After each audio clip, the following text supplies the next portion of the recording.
¿Qué tal, hermanas de la Federación Femenil Consuelo de Gurrola? Para mí es un honor que me hayan podido invitar a ser parte de esta serie de estudios y videos sobre la Carta de Colosenses.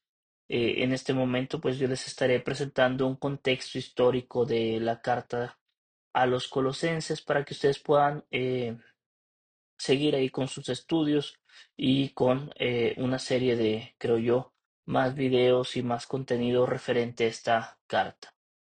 Entonces, nada más quisiera presentarme. Mi nombre es Saúl Hernández, soy miembro de la Iglesia Bautista Yo Soy el que Soy, y como ya les mencionaba, es un honor poder estar aquí con ustedes, esperando que este pequeño video pueda ser de bendición en sus vidas y de apoyo para su ministerio. Bueno, como les comentaba, vamos a seguir o empezar con el contexto general de la Carta de los Romanos, pero para mí es relevante que antes de entrar de lleno a la carta, ustedes puedan conocer qué contexto social o cultural vivía la iglesia de Colosenses para aquellos entonces, ¿no? Pero para esto tenemos que empezar con el hecho de quién gobernaba en aquel entonces o bajo qué estatutos estaban la mayoría de las iglesias y provincias donde llegó el Evangelio. Bueno, como ya muchos de nosotros sabemos, todo esto se desarrolla bajo el yugo del Imperio Romano.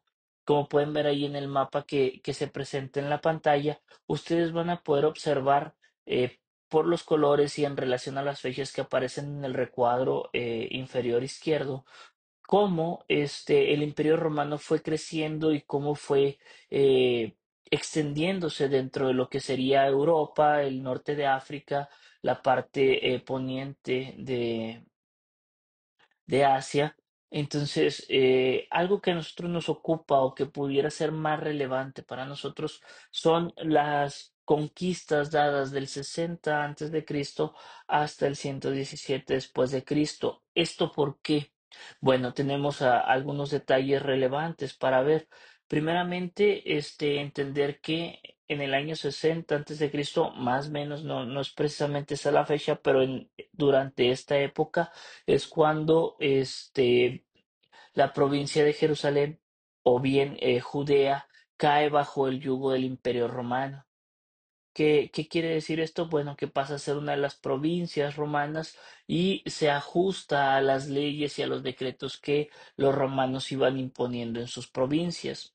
Y pues es importante la parte roja que va a ser del 14 al 117. ¿Por qué?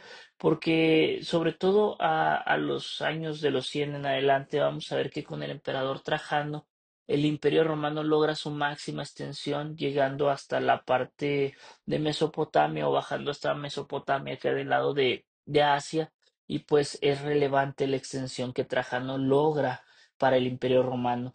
Pero ¿qué es lo relevante de todo esto? Bueno, que durante sus conquistas de cualquier emperador romano y de lo que iba pasando en la antigua Roma, es que cada vez que conquistaban alguna ciudad, alguna provincia, alguna nación nueva, ellos regían a esta nación bajo sus preceptos o principios. Y parte de las cosas positivas que aportaban estas conquistas y que beneficiaron mucho al desarrollo del Evangelio son estos 5 detalles que ustedes pueden leer en la pantalla. Uno, promovían la paz. Claro, usted podrá pensar cómo promovían la paz y andaban de guerra en guerra conquistando, ¿verdad? Bueno, una vez que una provincia era conquistada, el Imperio Romano pues aseguraba o garantizaba cierta paz. ¿Por qué? Porque mitigaban cualquier tipo de revuelta o bien levantamiento, ideas independentistas por parte de las provincias y las sofocaban pues a base de fuerza. Pero mientras no hubiera una revuelta, todo era relativamente sencillo, había paz, había tranquilidad, los mismos romanos protegían a estas provincias de ataques o de invasiones. Esto se da mucho en el tema de Galia, Britania, de la Dacia, donde pues muchos pueblos germanos empiezan a atacar y siempre estuvieron en guerra este tipo de provincias, ¿no? Con el Imperio Romano, pero siempre buscando salvaguardar la paz de lo que ellos ya iban conquistando. Entonces, eso era bueno, había un sistema legal, había cierta seguridad que permitía que, pues, ciertas personas o ciertos ciudadanos, o los ciudadanos romanos, mejor dicho, tuvieran de algunos privilegios o gozaran de algunas ventajas políticas, ¿no? O legales. Luego, una de las partes más relevantes es la parte de las comunicaciones. El Imperio Romano le interesaba poder desplazar a sus ejércitos, le interesaba poder desplazar o tener sus rutas de comercio, entonces fomentaron mucho las vías de comunicación.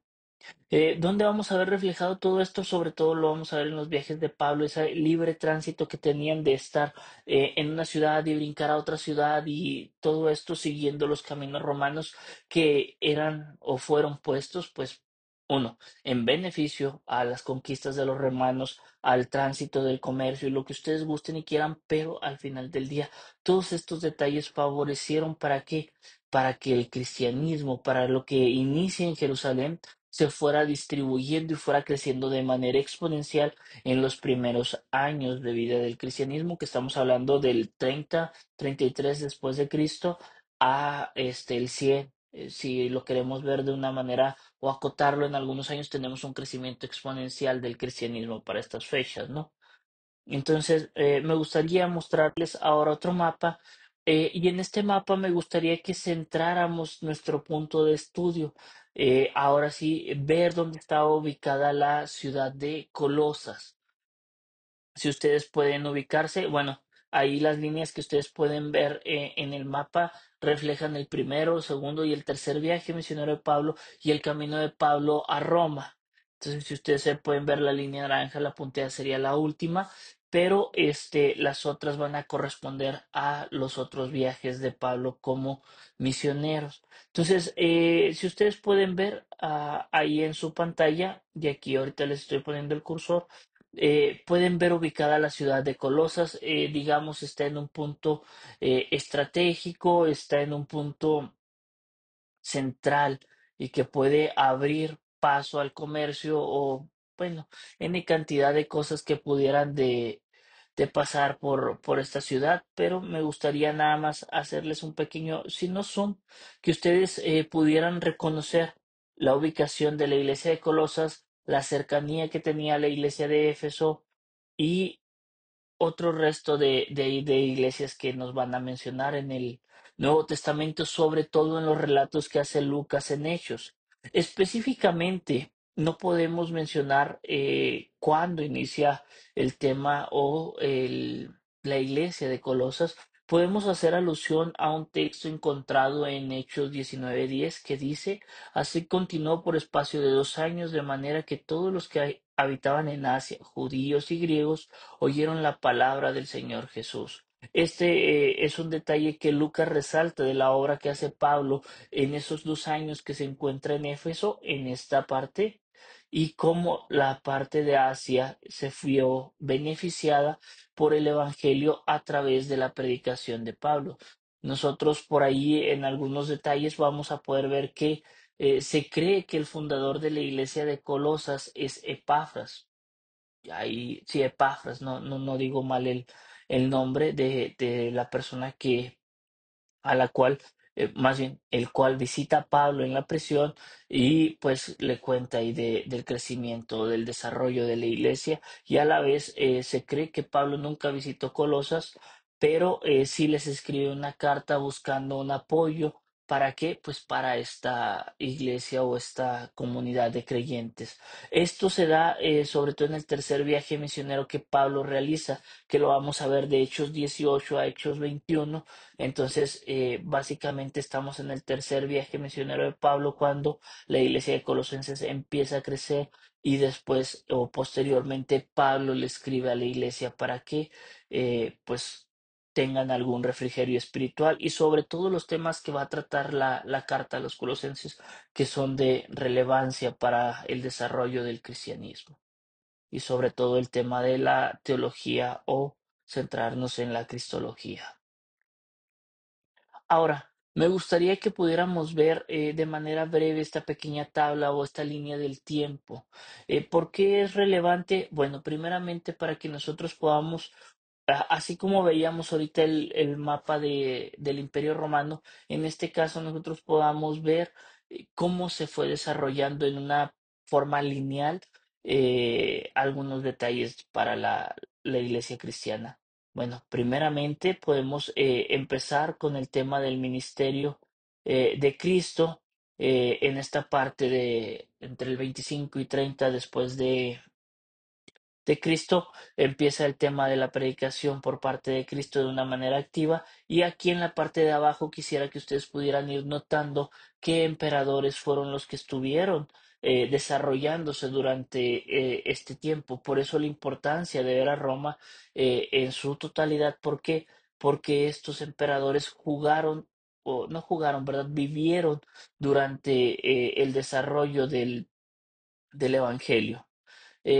Algo bien relevante sobre todo va a quedar en el ministerio apostólico después de la muerte de Cristo y el desarrollo de la iglesia, ese crecimiento exponencial después de que leemos Hechos 2 de cómo la iglesia iba creciendo por gracia del Espíritu Santo, por cómo el Espíritu iba hablando a los demás, iba convenciendo, vemos que la iglesia empieza a crecer y posteriormente, digamos que empieza el ministerio de Pablo después de su conversión y específicamente para nosotros, para lo que estamos intentando estudiar, vamos a ver que la carta a los colosenses es escrita aproximadamente del año 60 al 62, 61 al 62, según el autor que usted pueda estar revisando o leyendo. Por eso la situamos entre esta fecha, previo a la muerte de Pablo.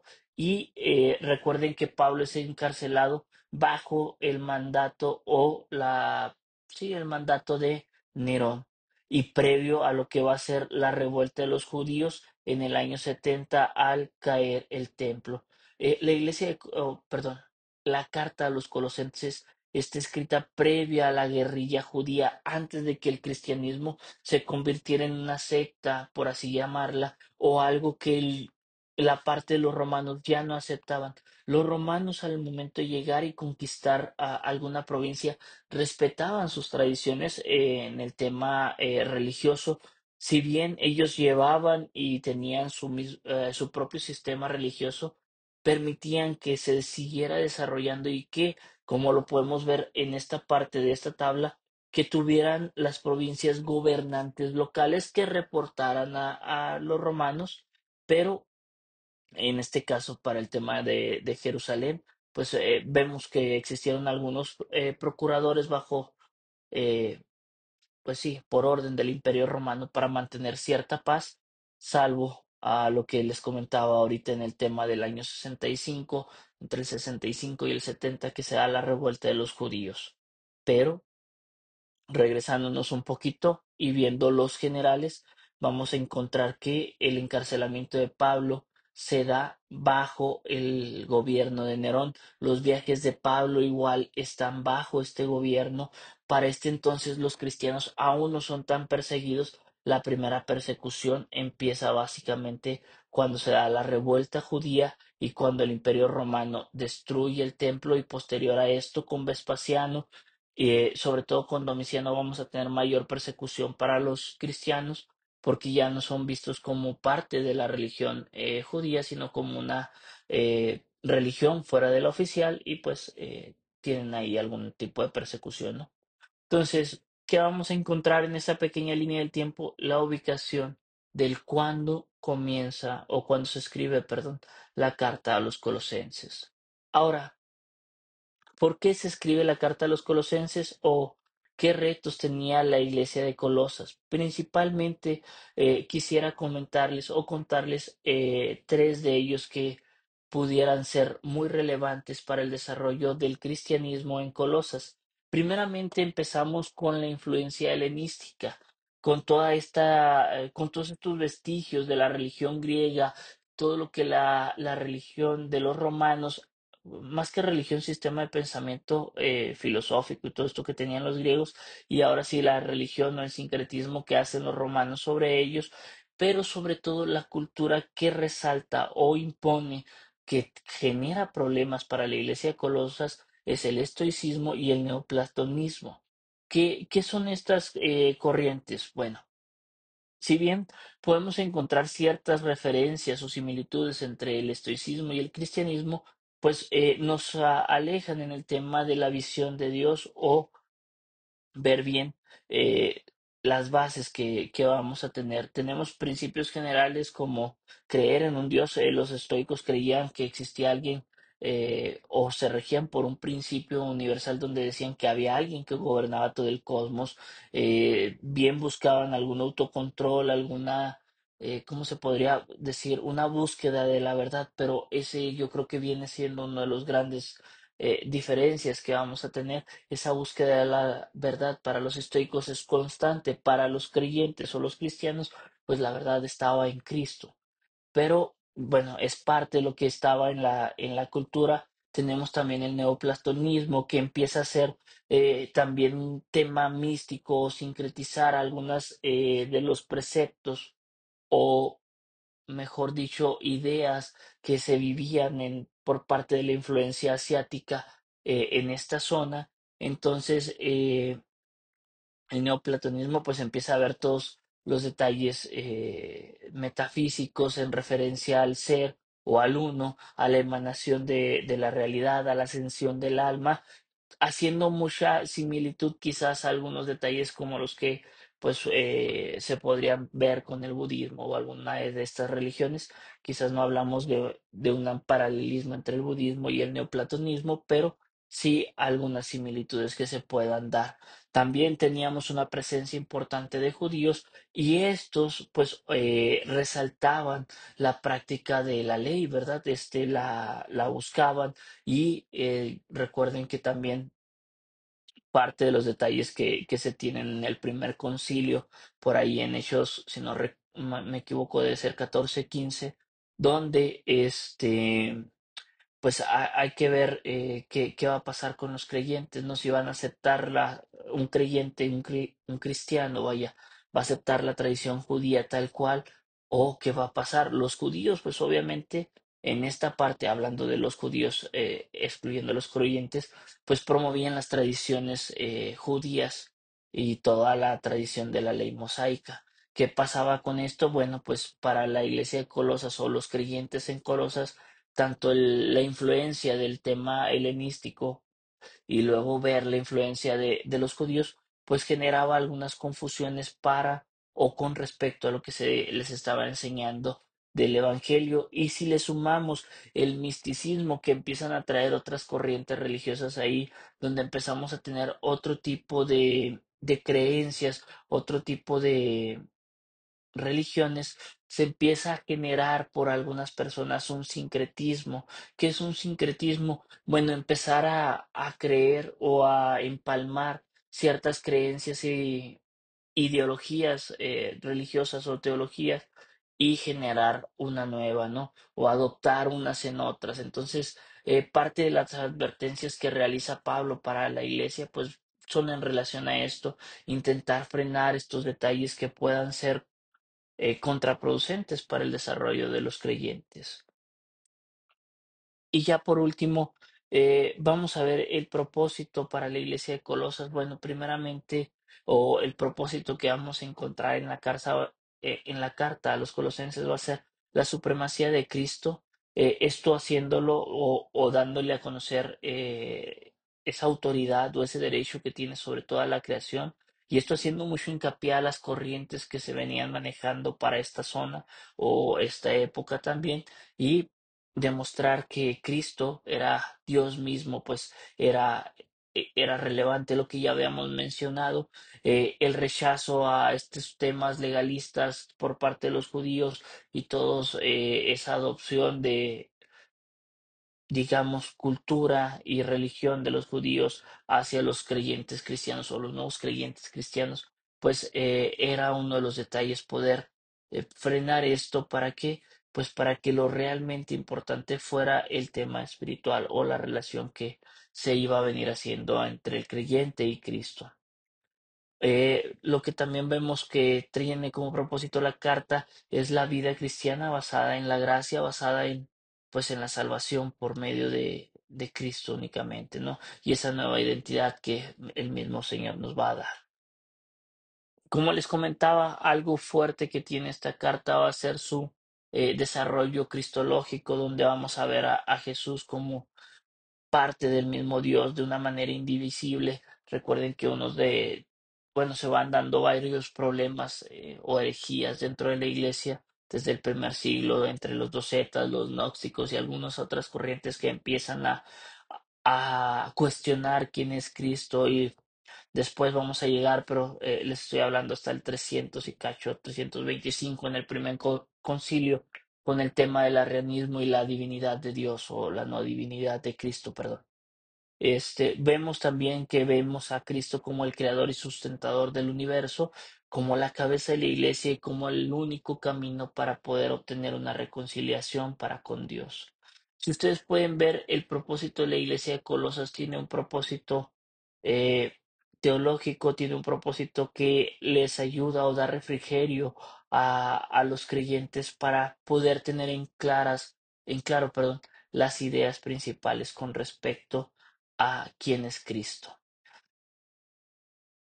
Bueno, esta fue una pequeña participación de lo que sería una introducción a la iglesia de Colosenses, sobre todo intentando ver o rescatar un poco de un concepto histórico, social o cultural de manera general. Por ahí les dejo nada más una pequeña bibliografía por si ustedes tienen a bien ahondar más en la carta.